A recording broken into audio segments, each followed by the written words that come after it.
the Nuggets can actually come back. I think this is going 6 or 7 games, so I think that could be a little bit of a tighter spread between those two. But when you got those two guys, those two monsters, and Towns and Edwards, it's just really hard. The Early Line, only on SportsGrid.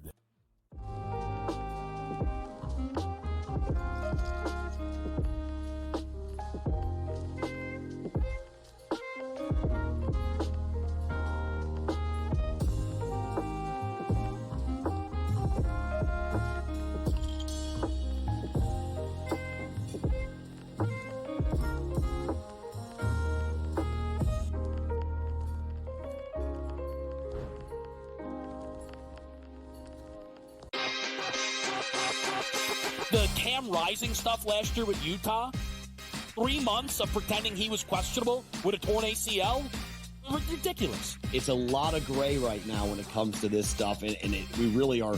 When people say we're in like the second or third inning of sports betting, that's why I agree, because there's so many of those situations that are very, very difficult to explain to a novice. Game time decisions, only on SportsGrid. And now you have to qualify in these majors. You got to go do it, man.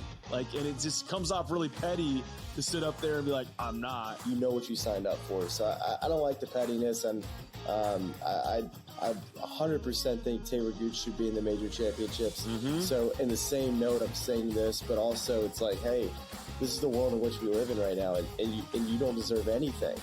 Only on SportsGrid.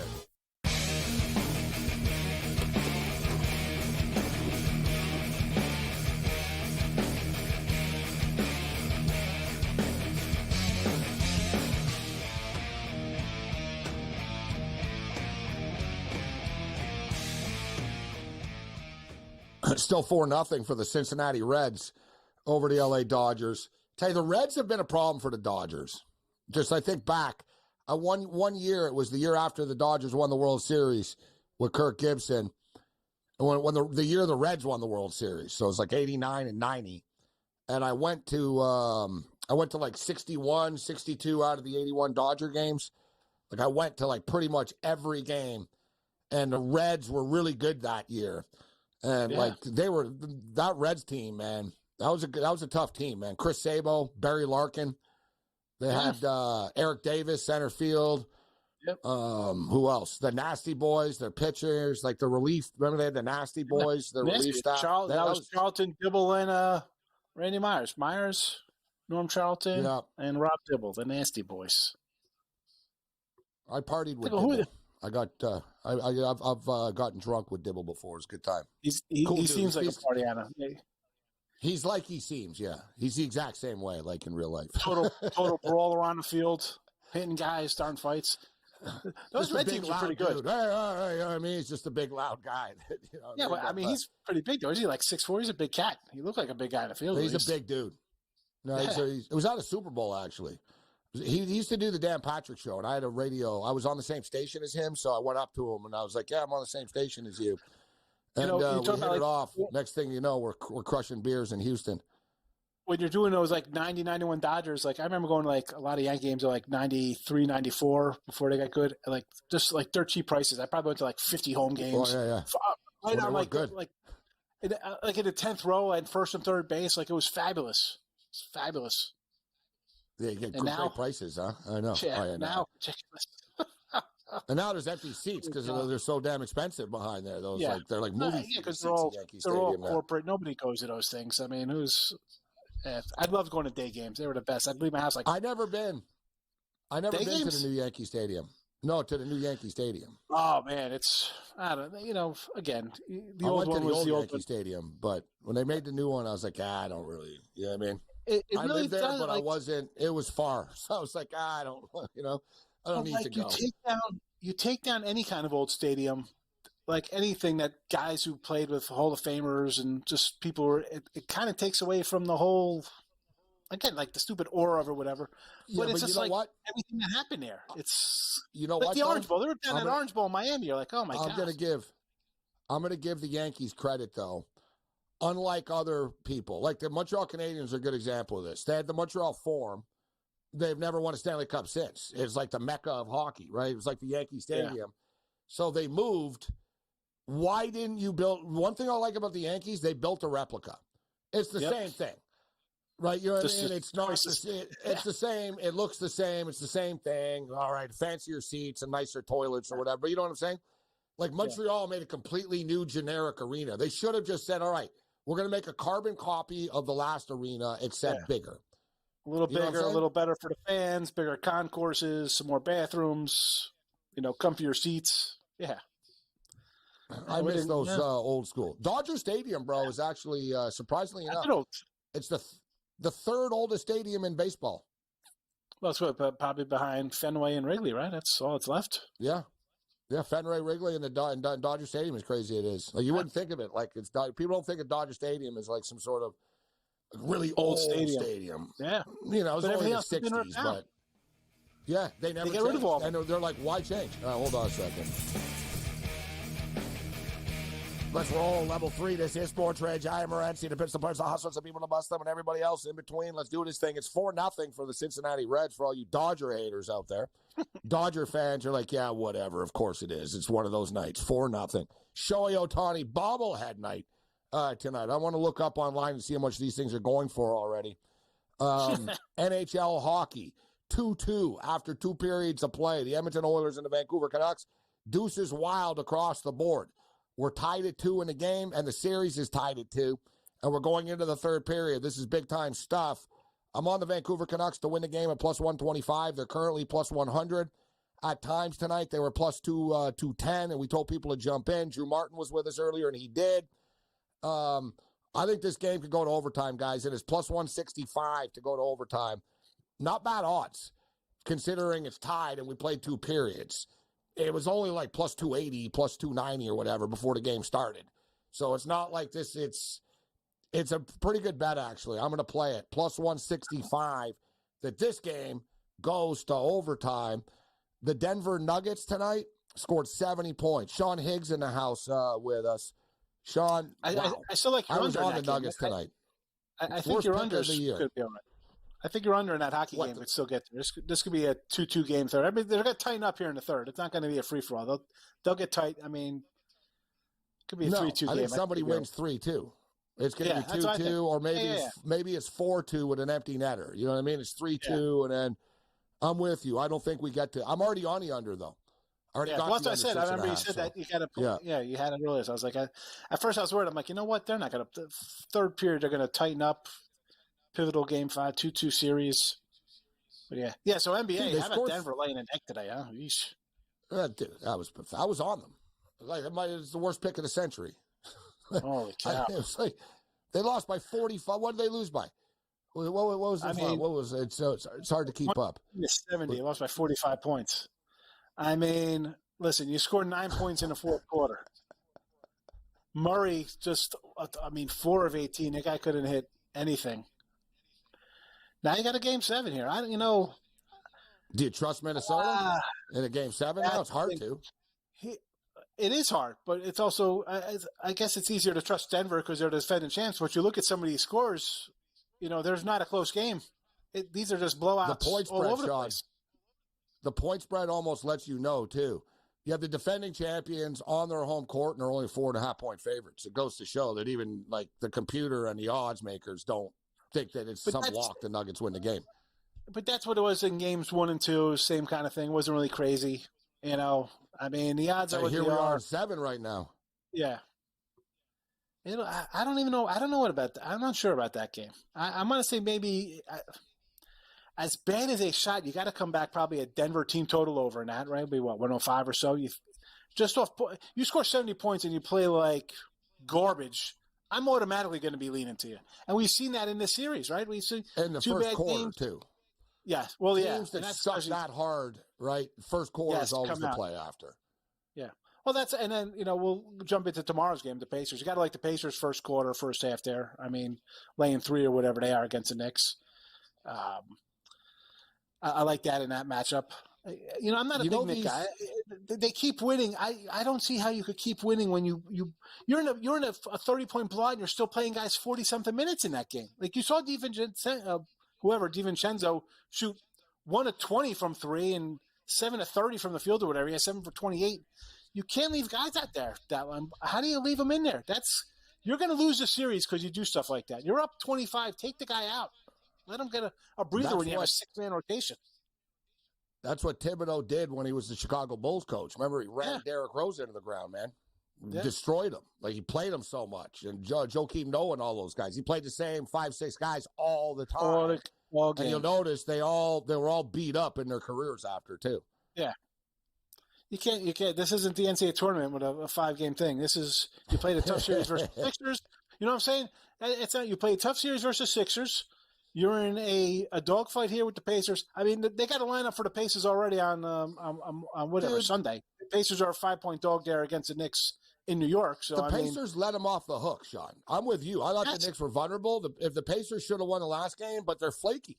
Like, they should be able to beat them. Like, there's no reason why the Pacers should lose. Like, if I'm the Pacers, I know you're a younger, not younger guys, but it's a newer team coming in the uprising. But you let the Knicks off the hook, man. Without OGN and Obi, you should be able to beat the Knicks, point blank.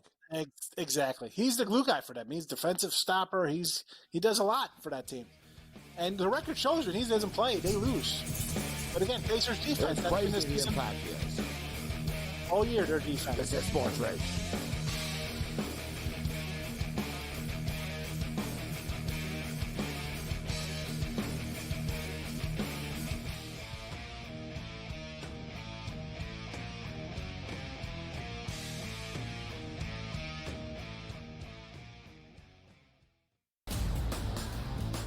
You look at the Denver Nuggets and say, whoa, just a week ago, they were that minus 115 or so price. Now we're looking at them at a 7-1 price. Any chances the Nuggets can actually come back? I think this is going 6 or 7 games, so I think that could be a little bit of a tighter spread between those two. But when you got those two guys, those two monsters, and Towns and Edwards, it's just really hard. The early line. Only on SportsGrid.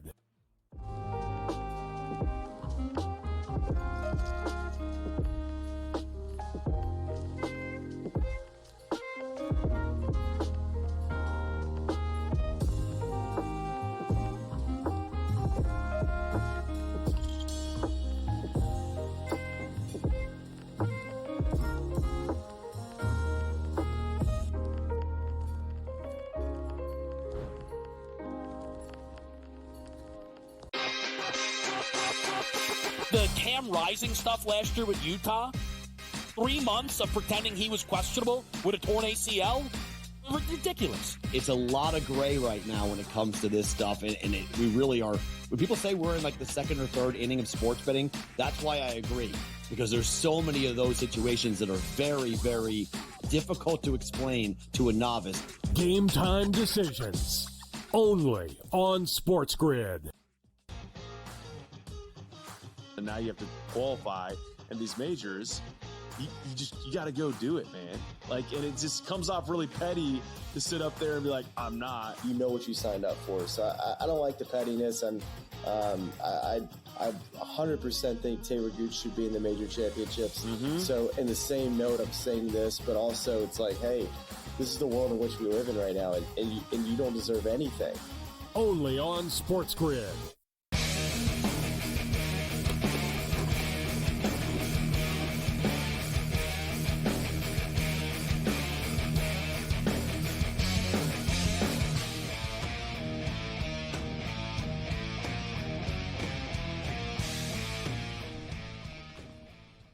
You just can't top the Stanley Cup playoffs. You really can't. I tell you, it's not always. The modern playoff format that they have is kind of strange in the NHL, where you'll have like really good teams play against each other in the first round. It's very unbalanced, which is strange, but it makes for good television in the first round. But these playoffs this year have just been spectacular across the board. Big time drama, great action. And close games, like crazy comebacks in the third period and in the series is, and fights and drama, and oh my God, Vancouver just had an open net, and people think it went in. Like I don't think it did go in, but I see Vancouver Canuck fans seem to think it did, or at least initially. I think we might have a penalty coming up. Dear God, I don't know how that went in, but you look at the NBA, Sean. Like look at tonight, like the Nugget game. Look at the Knicks and Pacers game. They're never close, bro. One team gets smoked and they tap out and they take their ball and they go home. Okay, we're getting killed. We'll see you in the next game. It's not like there's no big drama. Yeah, the series are long, but you can't compare it to the excitement that the NHL brings. Like. You get 6 and 7 game series and they're all going to overtime and stuff. It's crazy. And not only that, they're like, I mean, a lot of high scoring games. I'm on a terrible run with totals in hockey. They're just overs, right? You're getting 3 goals in the fourth period. Like it's like, what is going on here in the third period? You get these bursts of goals, like boom, boom, boom, boom, boom. Like normally you pencil in like just 3-2 games all over the place in hockey. Now, it's been a high scoring playoffs. You're right. Yeah. Normally, I like to jump in on unders in the playoffs, and I really haven't that much yet. You keep waiting for it. Like, it'll tighten up. But look, the last game in this series did tighten up, and then that's why I played the under tonight. I was thinking, man, it's a best of 2 or 3. You're a couple of games away from the semifinals. Neither coach wants to find themselves in a 6-5, 5-4 game tonight, right? And here we go. It's 2-2 right now. And then unbelievable with the Rangers tonight. I thought they were done, bro. Carolina's up 3-1. I'm on Carolina. I'm patting myself on the back. I'm like, oh, what a great pick. I had them puck line. I didn't think that I had, and of course I had the Rangers when they're up 3-0. I'm like, you got to take the Rangers here up 3-0. You don't really lose games. And then they go and lose in bad fashion. You don't think they have any heart. Then they're down 3-1. Are you kidding me? 3-1 and come back, and they covered a reverse line? Jeez, that's just how that just tells me, you know what, showing no more hockey. Just stay away. This is brutal. Come on, man. I feel your pain. I was on the Denver Nuggets tonight and the Carolina Hurricanes. Oh my goodness. I mean, the Nugget one, you were out of it like the first quarter. Like, what's going on here? We're in trouble. But Carolina, you're up 3-1. You're thinking, because the pressure's on the Rangers. Thinking the Rangers are gonna be like, oh my goodness, we're gonna choke away a 3-0 lead. Nope. Rangers. So what do you think? What do you think about this Knick game tomorrow against the Pacers? It's up to 6 right now. The Pacers are 6-point favorites, and the total is 215. Are we going to get a close? You got to believe this is a closer game, and it's not just like a 30, 40-point blowout again. I don't know. Like, listen, I don't. It's tough laying 5.5, 6 with the Pacers because of the defense and what we've talked about. They can't put away the Knicks. They could have. Like, this game could be, honestly, this could be 4-0 either way, or 3-1, or whatever the case may be. Some team could have a commanding lead. I want to go Pacers first quarter, first half here. And if it's going to turn into a blowout, it will in the second half. But again, you're on your heels. You're at home. You got to come out and dictate and take care of business. So I'm going to go first quarter. I think it's like probably a 2 or 2.5. I don't have it right in front of me here, but that's where I'd be looking for this game. I can't disagree. First quarter and first half, as far as the Pacers. You got to play them both because if they have to, you got to win this. So if you're not going to win the first quarter, first half, you're done anyway. So, and there's a better chance of teams coming out strong and then potentially blowing it as the game goes on. I want to get the exact number. Vancouver on the power play. Pickard has made some serious saves here. You got to give this guy credit. Vancouver are out shooting him 33-16. Like, this is like normally Vancouver get outshot. Oh my God, they just missed the net. Like, Vancouver are teeing it up. Exactly. They're out shooting him 33-16. They've missed the net a couple of times. They hit a post, and Pickard's made a couple of nice saves. But this is really dangerous for Vancouver. We see this in hockey all the time, man. The team that's dominating always gets scored on after. Yeah. Like, they got to score. Like, you know what I mean, Sean? You see it all the time. Yeah. They're going to outshoot them 47-19 and end up losing 3-2 in overtime or something. Yeah, that's why they got to score and avoid it. Like, I just bet the game to go to overtime, but I'd rather just take the damn goal right now and worry about that after. So as far as the first half, first quarter, I do agree with Sean. We were talking about it earlier. Talked about it last night with the T-Wolves. T-Wolves came out hot tonight. So the Pacers are laying 2 points in the first quarter, minus 170. Notice the books are on to it, and they're not going to let you money line it, Sean. They're like, no. And I promise you, Sean, that'll be higher by tomorrow night. It'll be like minus 195 or something, to minus 200 first quarter money line. everybody's doing it because that's what you see in every one of these games. You see the home team come out, or the team who needs it more, whatever, come out a nice big first quarter. So the first half for the Pacers is -3.5, and money line -210. There's another warning sign. They're like, we're not going to let you do the money line in the first half. Yeah. You're going to have to lay 4 points. Yeah. Oh my goodness, it's crazy. Well, the other day at home, they were like a 5 for the first half, like a 6 for the game. So at least they brought it down a little bit. I guess they think the Knicks are going to score a little. Now, this next series has been fun, interesting, but strange with Dallas and Oklahoma City. Yeah. Every time it looks like one team is better than the other one, they both fall back down to earth, right? So can Dallas finish them off now? Yes. I believe yes. I'm just going to say just play the under because somebody's not showing up. It'll be an ugly game. Take the under 2 on that. Really? I mean, look at it. We've had one offensive game here. That's your take. Somebody's not showing up. I can't argue. That's been the theme of the playoffs. Somebody's not in their theme song. Somebody's not showing up. And here, listen, if you want to take the points here, I'm not going to blame you because these guys play a little closer because they play defense. You got teams that play defense here. So I'm all for taking points with teams play defense, sure. But I'd rather think the safer bet probably be on an under. All right, we'll do a quick hit with Sean on the other side. He's got some NFL thoughts with the schedule release. Yes.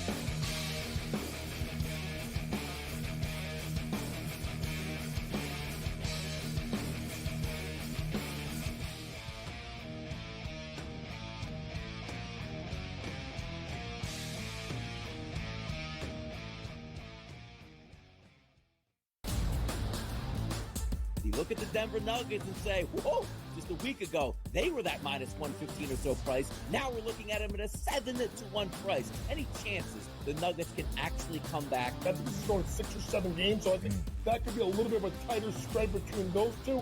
But when you got those two guys, those two monsters, and Towns and Edwards, it's just really hard. The early line, only on SportsGrid.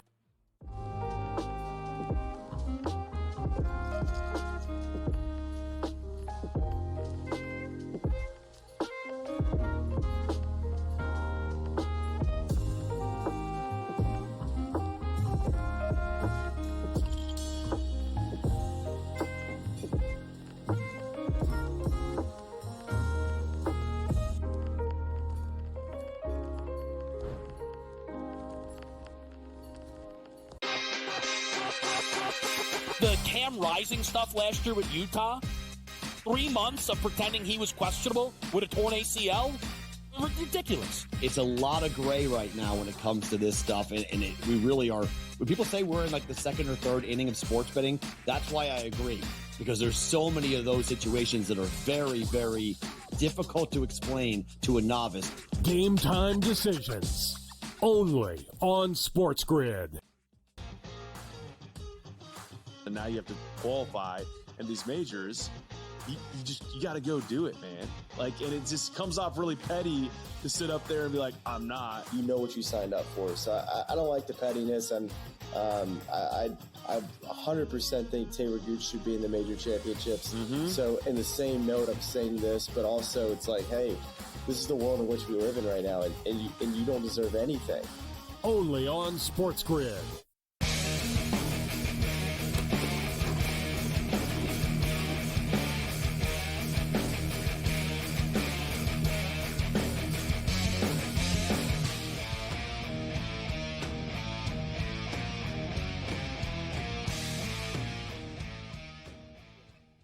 Wow, this is a great hockey game we got going on right now, guys.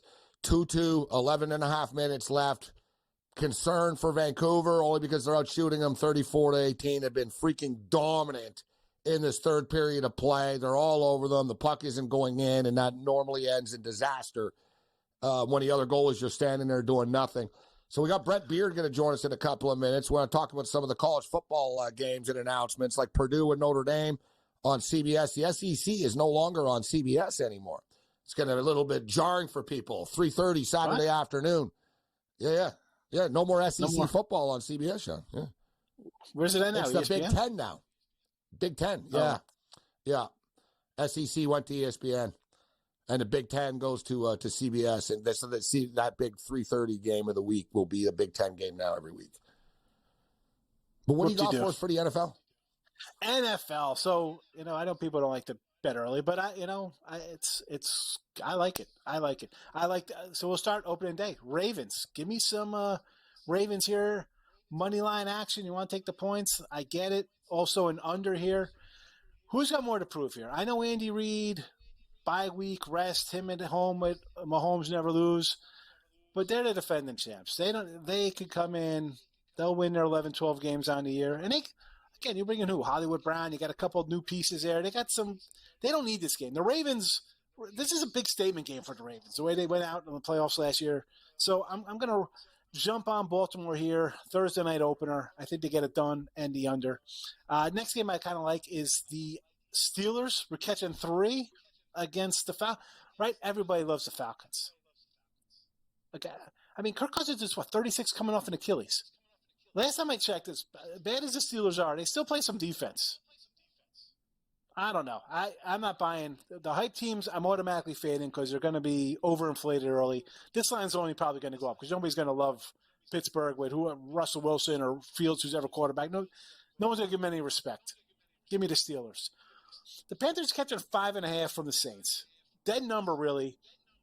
And what is everybody's perception of the Panthers they're just terrible. They're garbage, right? You saw them last year.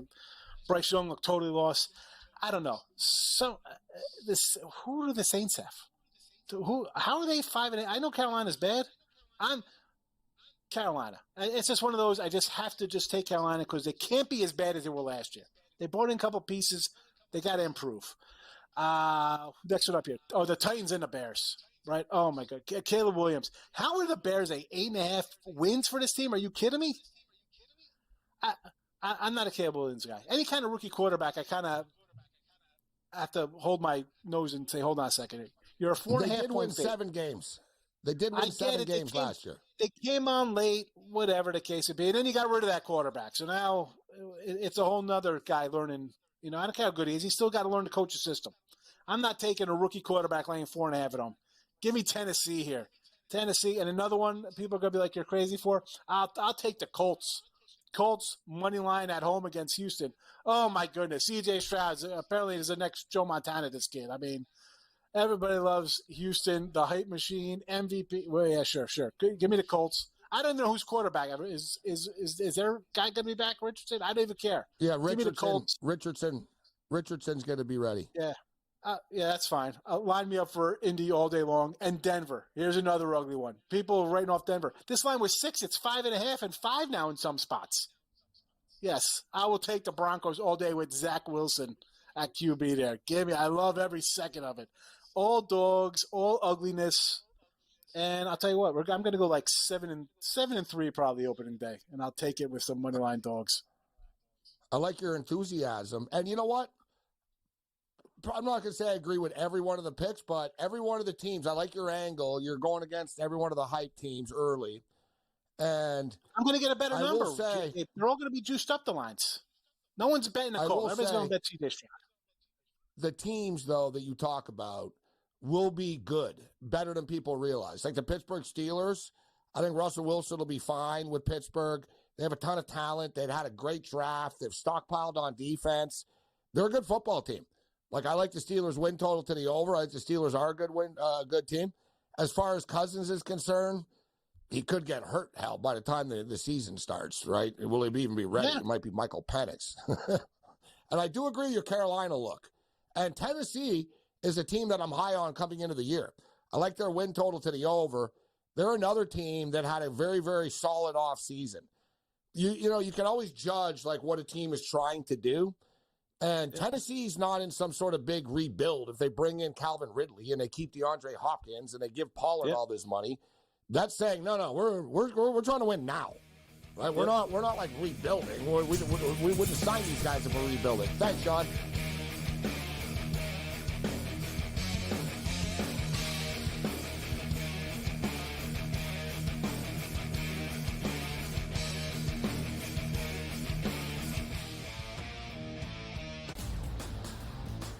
The You look at the Denver Nuggets and say, whoa, just a week ago, they were that minus 115 or so price. Now we're looking at them at a 7-1 price. Any chances the Nuggets can actually come back? That this is going 6 or 7 games, so I think that could be a little bit of a tighter spread between those two. But when you got those two guys, those two monsters, and Towns and Edwards, it's just really hard. The Early Line. Only on SportsGrid.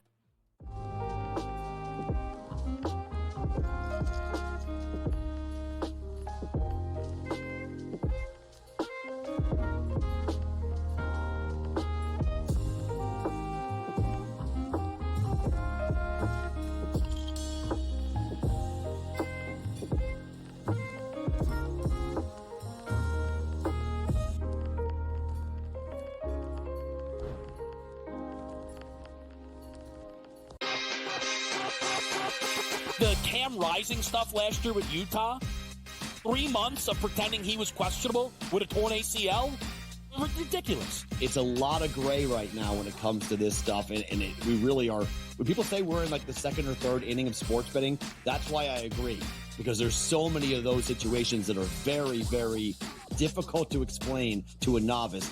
Game time decisions. Only on SportsGrid. And now you have to qualify, and these majors, you got to go do it, man. Like, and it just comes off really petty to sit up there and be like, I'm not. You know what you signed up for. So I don't like the pettiness, and I 100% think Taylor Gooch should be in the major championships. So in the same note, I'm saying this, but also it's like, hey, this is the world in which we live in right now, and you don't deserve anything. Only on SportsGrid.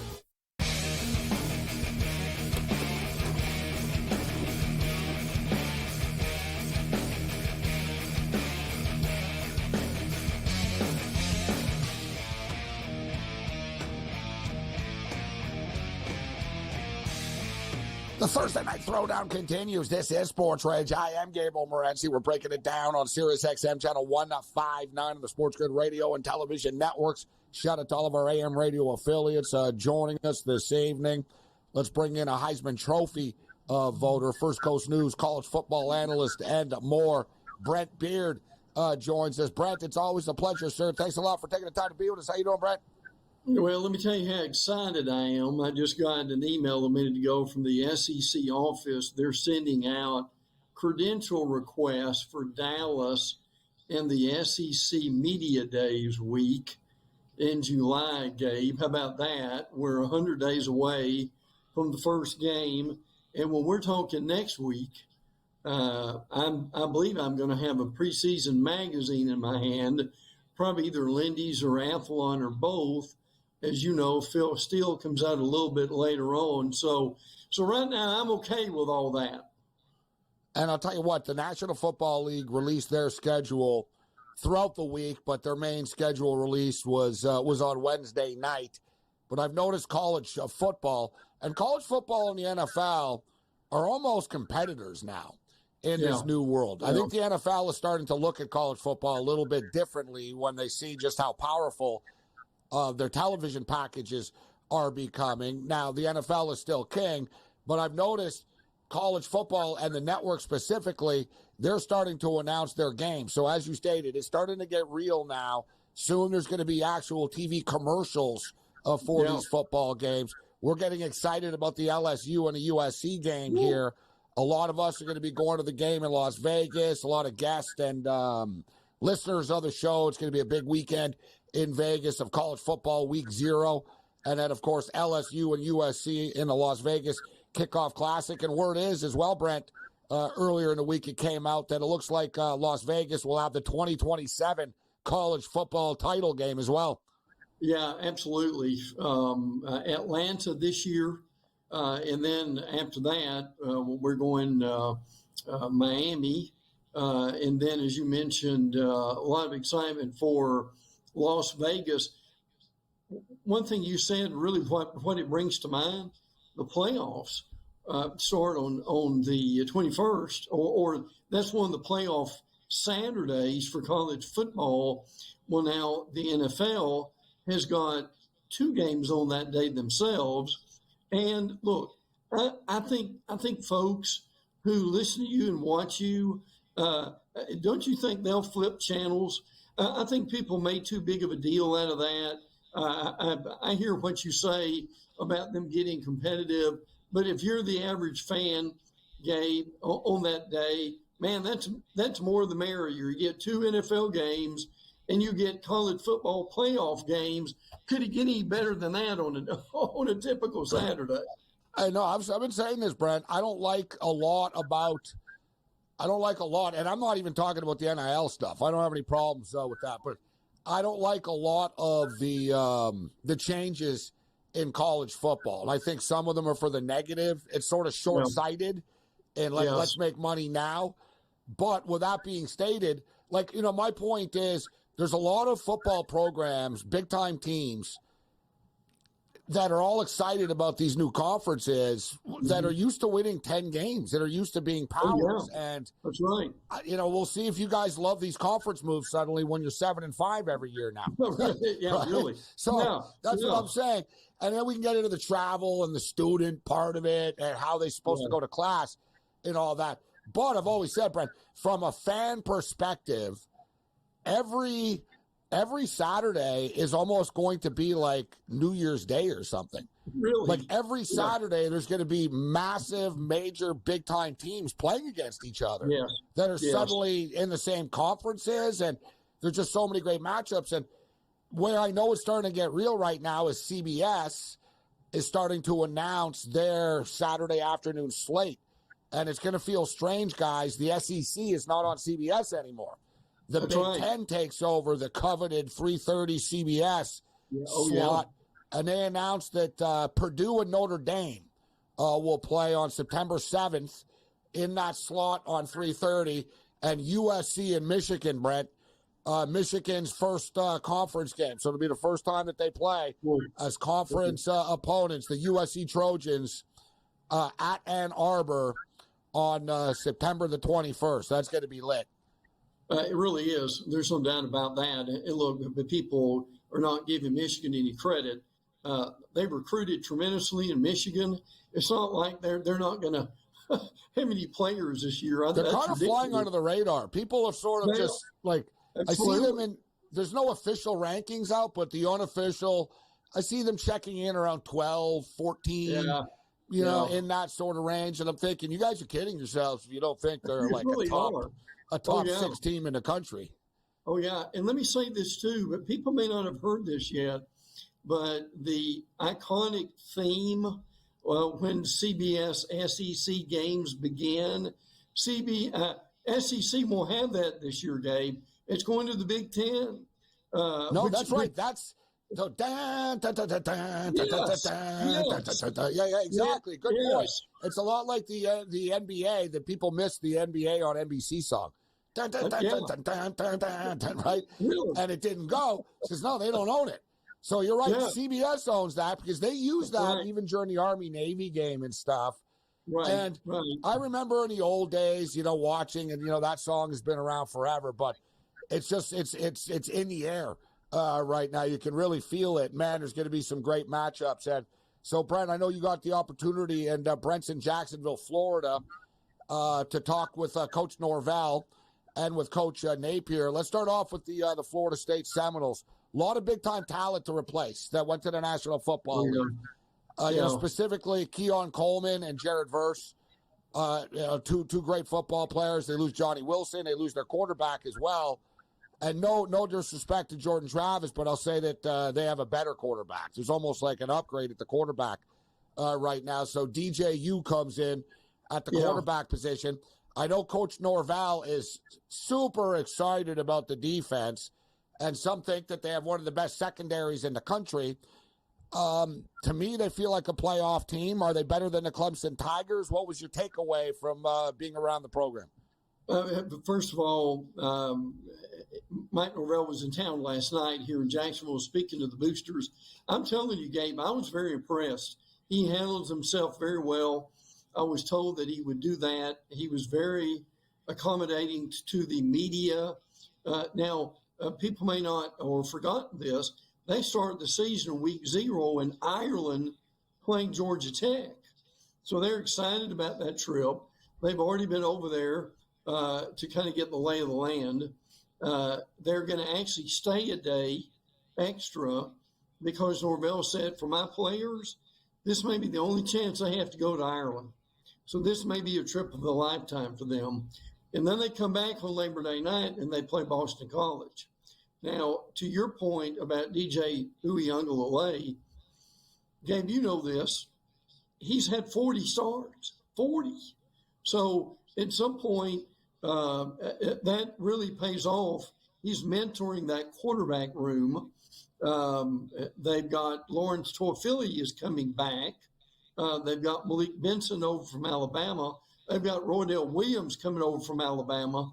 But when you look at the schedule, I think they're going to be 11-1, 10-2 at the worst. Very manageable. They host Clemson. Yeah. They host Clemson.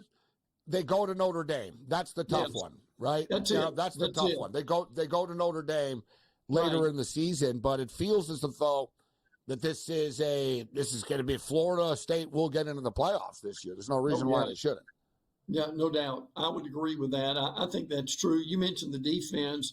Shaim Brown, who's a local kid here from Lake City in Florida, they're very high on him. But overall, was really impressed. A lot of excitement from those Noel fans I saw last night. Yeah, and they're probably they're excited they don't have to play LSU again.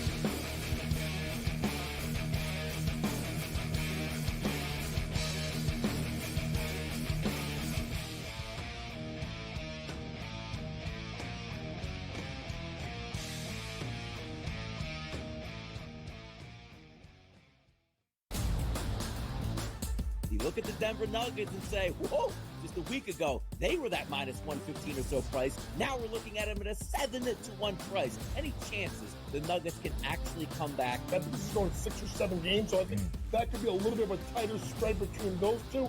But when you got those two guys, those two monsters, and Towns and Edwards, it's just really hard. The early line. Only on SportsGrid.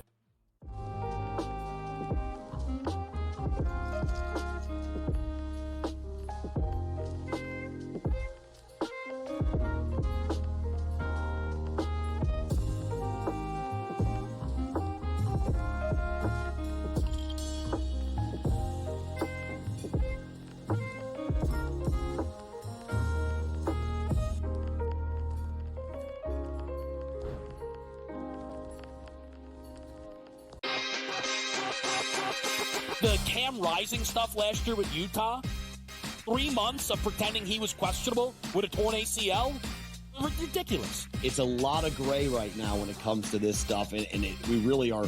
When people say we're in like the second or third inning of sports betting, that's why I agree, because there's so many of those situations that are very, very difficult to explain to a novice. Game time decisions. Only on SportsGrid.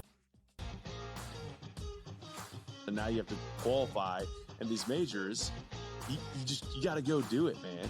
Like, and it just comes off really petty to sit up there and be like, I'm not. You know what you signed up for. So I don't like the pettiness, and I 100% think Taylor Gooch should be in the major championships.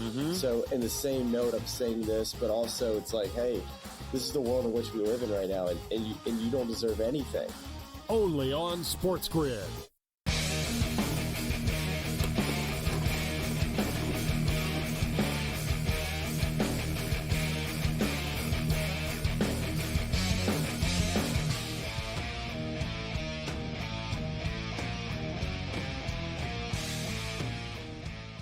SportsRage Late Night continues. I am Gabriel Morency. We're breaking it down, talking college football, NFL football, college football. Bring it on, baby.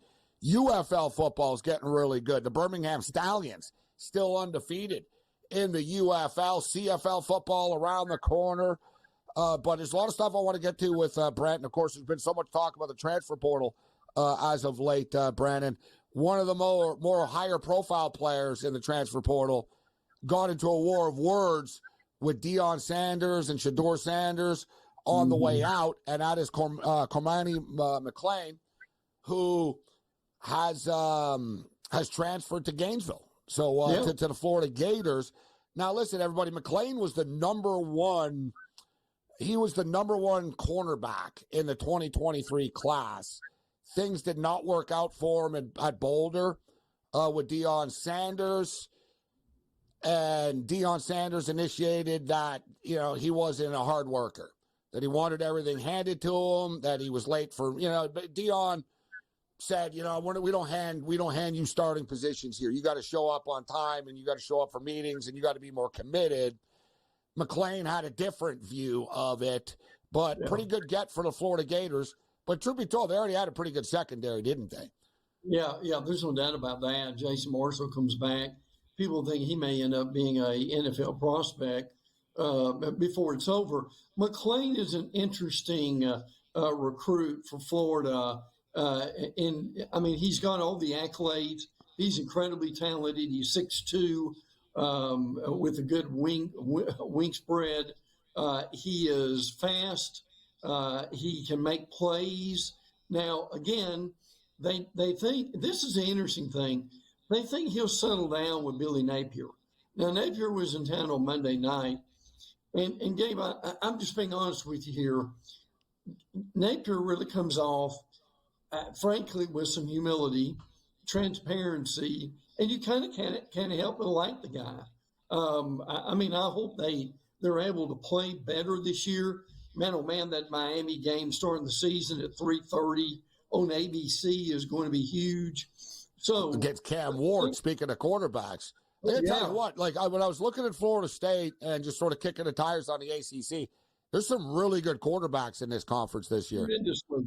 Tremendously, yeah. And that's after Drake May leaves North Carolina. There are good quarterbacks. But I think this Florida team, I love Graham Mertz. Matter of fact, Napier said he may be the brightest quarterback that I've ever worked with. I thought that was quite a compliment.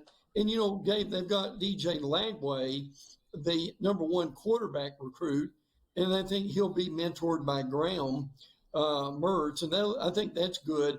They've got to improve on defense. They were abysmal at times last year defensively. So, and look, when you look at the schedule, and I know you have, Gabe, they could start 4-1 or 5-0, and if they win a couple more games, that'd be 7-5, and at least some improvement. But no doubt, the McClain kid coming over from Colorado gives them some much needed depth in that secondary. Guys, we talked about big time matchups on a weekly basis. So, and normally, guys, we all know there's normally a kickoff classic. There's normally like one good game and a bunch of just sort of, UNLV versus, somebody. Right. Mm-hmm. No offense to UNLV, the UNLV versus Howard game or whatnot. But, we're starting with a bang. And you talked about Florida State going to Ireland. This one's like, that's August 24th. August 24th, yeah. That's an early start for college football, guys. I love it. I love that early start like this. So August 24th, we got Florida State and Georgia Tech. For the record, the Noles are 11.5-point favorites right now. The total is 51.5. Speaking of Deion and the Buffs, they open up against North Dakota State. And, North Dakota State are big game hunters, these guys. Yeah, they're going to be fired up for this football game. They're getting 8.5 at Boulder. But for a week 0, these games are unbelievable. Clemson and Georgia. Yeah. Come on. How you going to top this? Clemson and Georgia. Georgia, 13.5-point favorites. Notre Dame and Texas A&M on August 31st. Yes. You got to be kidding me. These games in week 0, unbelievable. And then we get to that LSU-USC game, and very similar situations, aren't they, these programs? We spent so much time, and Brian Kelly's on the defense about his defense. And Lincoln Riley, I don't know if he finally got it, but I think he does. I think he does. Because this guy is recruiting, hiring, and, it's all defense. These guys are paying former head coaches of other teams to be on the defensive staff. They've gone all in on defense. Riley really believes his defense is going to be better. It'll be a growth, Brent, but I think it's for real that they're finally showing some commitment there. I think he realizes I can't win unless I get better on defense. You can't win a championship. I don't care what level it is unless you play defense. And look, LSU's learned the same thing. We've touched on this before. The guys they brought in, Bo Davis from Texas, the defensive line coach, maybe the best in the nation. Corey Raymond, who is at Florida, and Blake Baker, who did a great job as D coordinator at Missouri. Now, the LSU beat writers will tell you they don't have the talent yet, but they, like USC, they are making a real effort to improve that defense. Gabe, here's something that people may not have realized either. LSU has not won an opener in about 5 years, which is very unusual when you think about that. They've lost twice to FSU. So, frankly, to start the season with Kelly and USC, this is a big game for both these teams, is it not? I was in LA. They were shocked. They were shocked when they lost to UCLA. Like Tiger Nation, like they couldn't believe it. And here's another trip out west that they probably think, wow, we're going to win this game. I tell you what, the odds makers aren't impressed with the defensive improvements by either team. How about this, Brett? 66.5. That's the over-under for the football game. And full disclosure, that's what we were all saying. We're like, we're going to go to the game. We're going to bet the over, guys. 66.5. Man, it's going to be a track meet at Allegiant Stadium. I can see that. That thing may be, it may be in the 30s at halftime.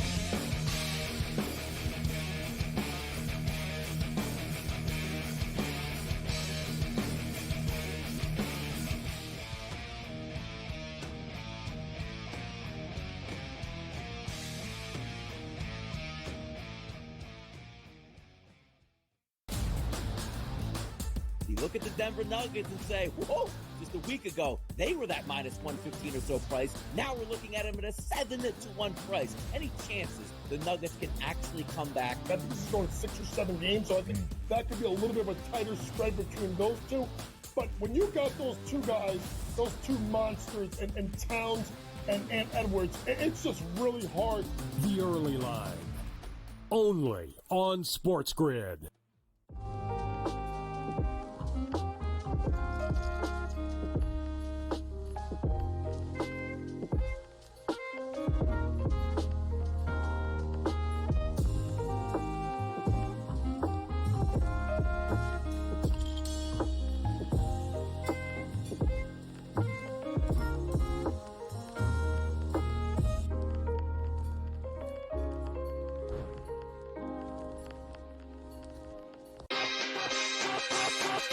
The Cam Rising stuff last year with Utah, 3 months of pretending he was questionable with a torn ACL, ridiculous. It's a lot of gray right now when it comes to this stuff, and we really are. When people say we're in like the second or third inning of sports betting, that's why I agree, because there's so many of those situations that are very, very difficult to explain to a novice. Game time decisions, only on SportsGrid. And now you have to qualify in these majors. You got to go do it, man. Like, and it just comes off really petty to sit up there and be like, I'm not. You know what you signed up for. So I don't like the pettiness, and I 100% think Taylor Gooch should be in the major championships. So in the same note, I'm saying this, but also it's like, hey, this is the world in which we live in right now, and you don't deserve anything. Only on SportsGrid.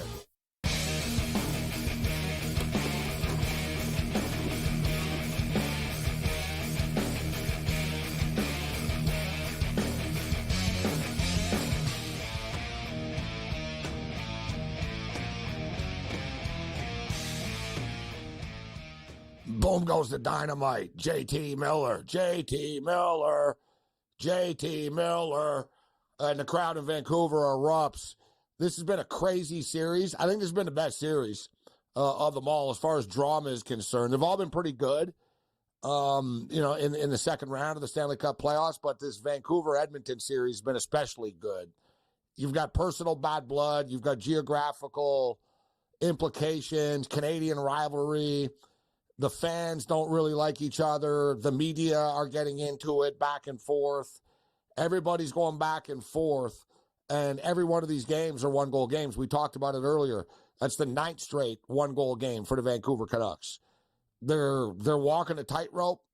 The other night they scored late, they tied the game, and then they gave up a goal a couple of seconds later, and they lost. The game was, in the last minute.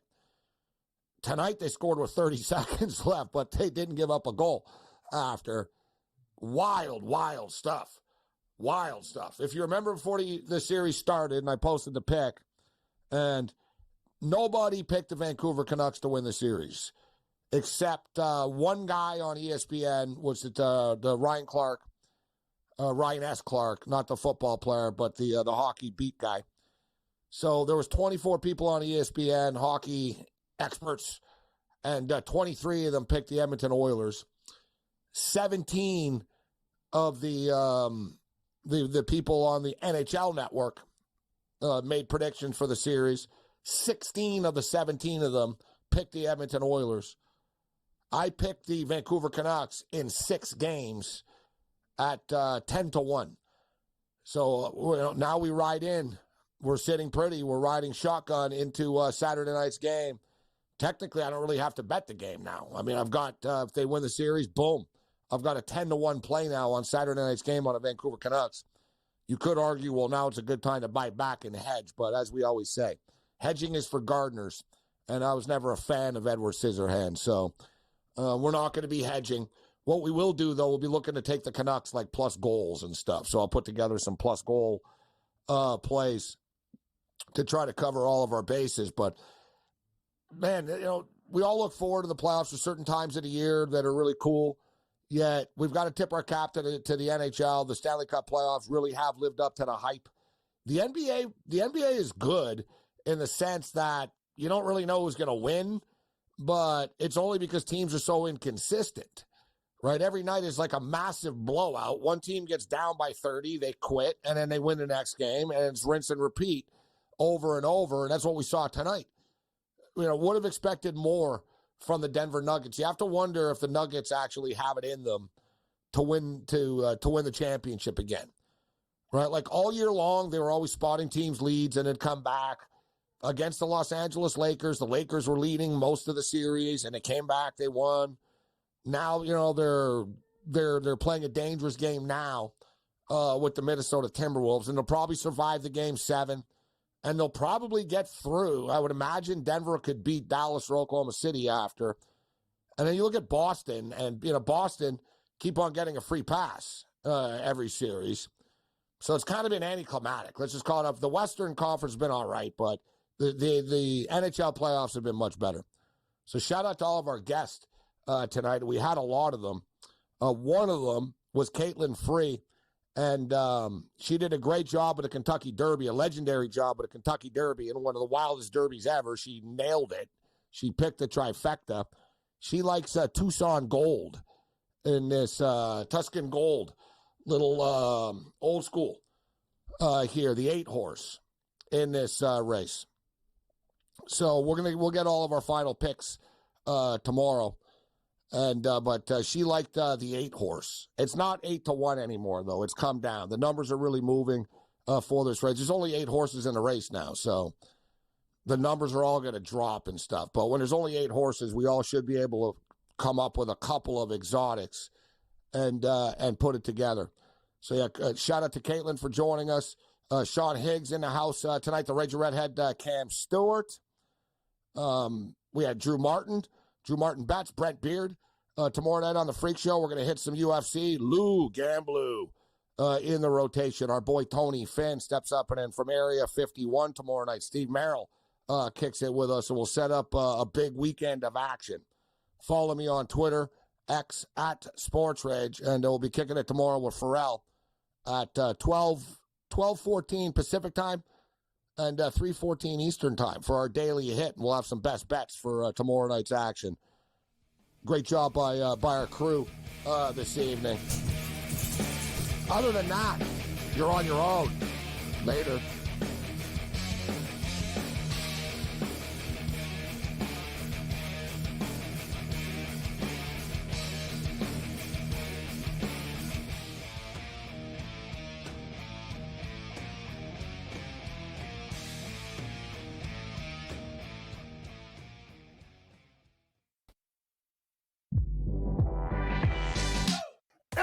missed call the entire game, whether it's a charge or a block or a